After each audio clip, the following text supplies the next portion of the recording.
So guys, here I have my paper that I cut out. It is 3.5 inches. All right, let me give it in centimeter.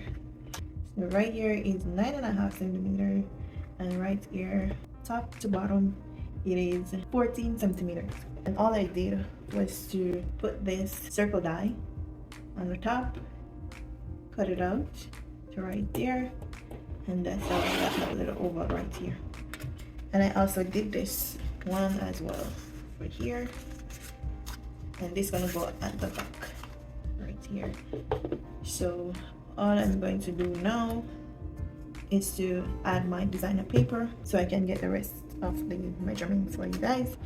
So this is the designer paper that I'm going to use, and I'm going to add it to the front like this. Just gonna glue it on, or maybe use some double-side tape on it. So I'm going to do that, and I will be right back with you guys.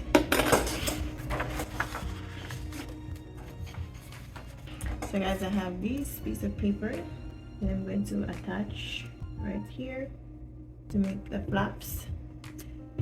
So I went ahead and fold and crease these. I also have these sides that I cut out. It was 3 by 3 inches, and I turn it opposite. I have both pieces for both sides right here.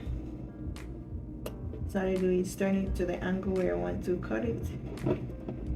Let me show you guys what I did. So I have this paper right here, and for me to get the exact measurements like this, all I did was to turn the paper, like measure 1 inch up from here to here, and then I turn the paper like this from here to the 1 inch and cut. That's how I get this piece and this piece. So I turn it to the opposite side for the side piece. That's all you need to do. I hope you all get it.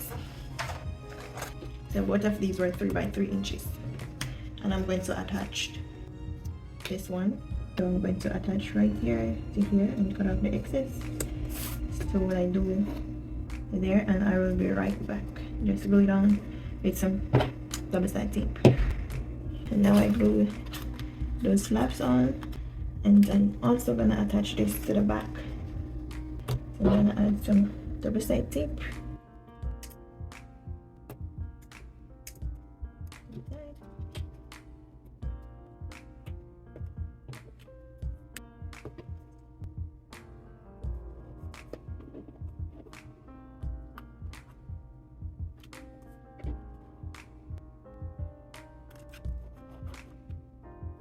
So now I have both wings.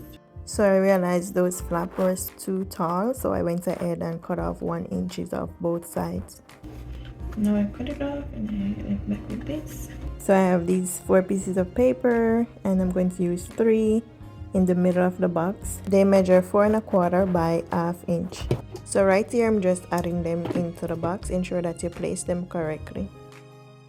So for the front piece of paper for the box, it measures 4.25 by 1.5 inch. And this is the piece that I'm attaching right here. So what I'm going to do now is to glue the others to this side. And I will be right back with you all. I did that. And now I'm going to do this one. Ensure that it's lined up properly.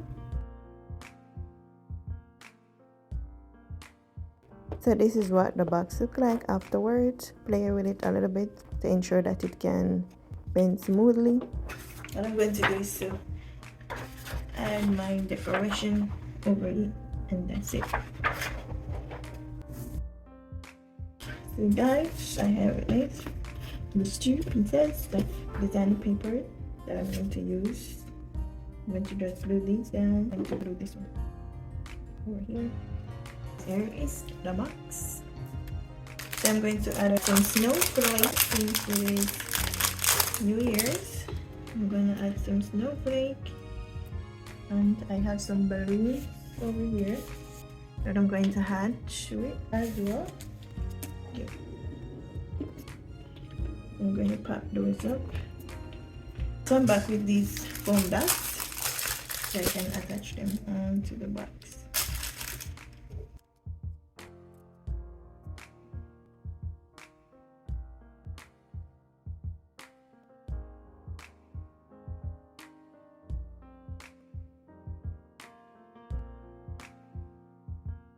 Then I'm going to add these to some paper strips and I will be right back. So I added my paper strip to my balloons. I will attach 2 on camera and then I will attach the rest off camera. I don't think I need to add all of them on camera because I don't want the video to be too long.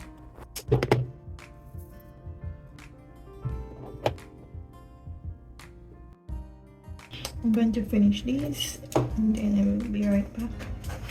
So guys, this is what the box looked like after adding the balloons. I think I went a little bit overboard with the balloons. I think I add too much, but anyways, I think it's okay. And I will add this piece of paper around the back so that they can add their notes. Just play around a little bit with the box to ensure that it can bend properly. And this is what it looked like before I added my Happy New Year settlement. So guys, this is the finished product after adding Happy New Year settlement onto the box. There you have it. Thank you all for watching.